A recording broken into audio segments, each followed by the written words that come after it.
5 seconds to go.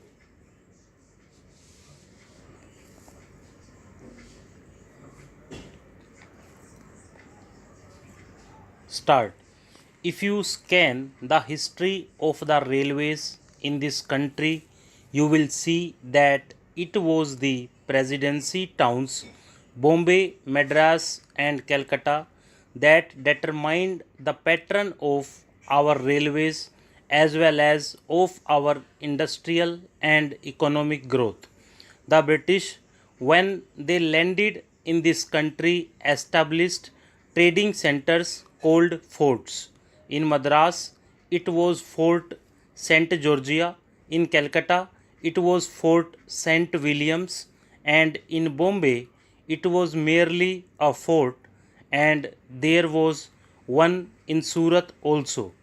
It is these trading establishments which determined the pattern of government, the pattern of administration, and every other pattern under the British regime. They constructed the railways, they established the industries, they located their armies with reference to these three presidency towns. This idea of the presidency towns determining the pattern of our social structure, industrial advancement, and the system of our railways still persists. That is the mental lag that is hampering the vision of the Planning Commission, the Railway Board, and the Railway Ministry. Sir, once I happened to travel from London to Rome by train.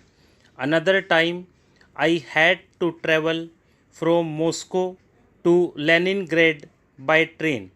Nowhere did I find on the continent of Europe lines of varying breadth. It is still a uniform gauge. So, is it in Russia? It may be 6 feet there. In America, in every industrially advanced country, you find that the gauge is uniform.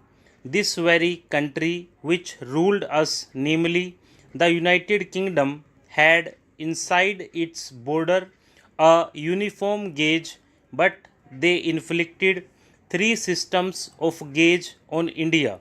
They thought that that would perpetuate what is called their domination, or in the negative sense that it would impede the industrial and economic growth of India.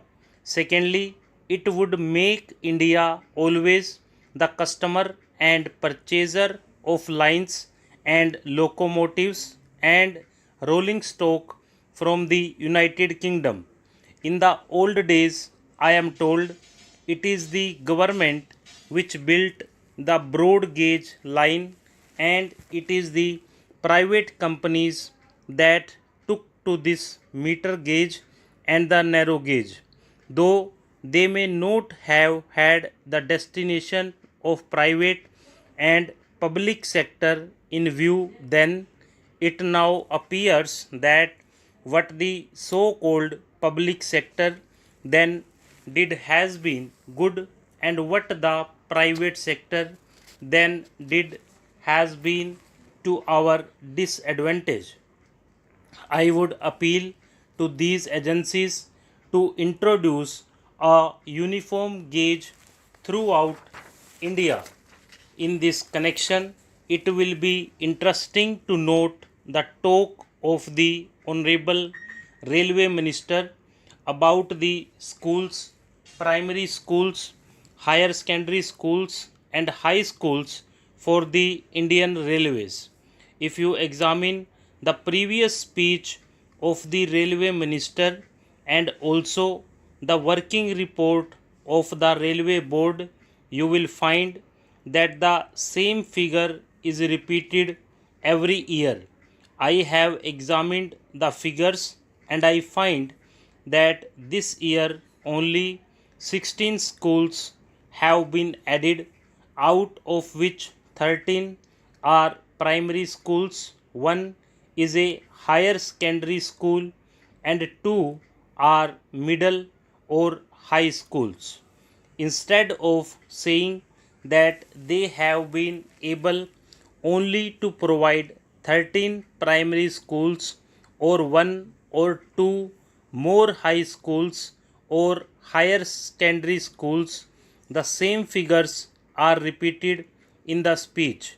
Although the railway board has all along been saying that education is the responsibility of the state and therefore the railway board does not own this responsibility, I would like to remind the railway minister about the arrangement reached between the National Federation of Railwaymen and the Railway Board in the year 1955, according to which the Railway Board undertook to provide primary schools for the education of the children of railway employees.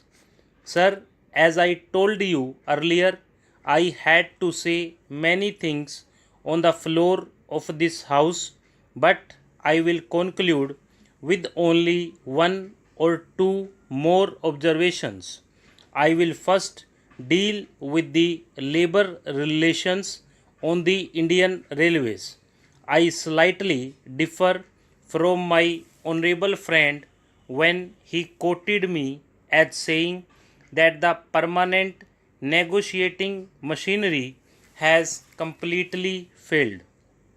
It is a fact that this machinery is not functioning satisfactorily. At certain places, it has failed. There is no doubt about it. But I would say in this house, most frankly, that at the board's level, this machinery has been working successfully. But this is not the position so far as the zonal railways are concerned. I do not say that in all the zonal railways it is so, but in certain zonal railways and in most of the divisions of these railways it has failed. I was expecting that the railway minister would examine the working of this machinery in all the railways. What is the greatest defect in this machinery? This machinery suffers to the extent that at the board level, if there is difference of opinion between the railway board and the railway labor, no arbitration machinery is provided to settle the disputes. The provision in this machinery is that as and when an occasion arises, an ad hoc tribunal would be set up by government. Stop.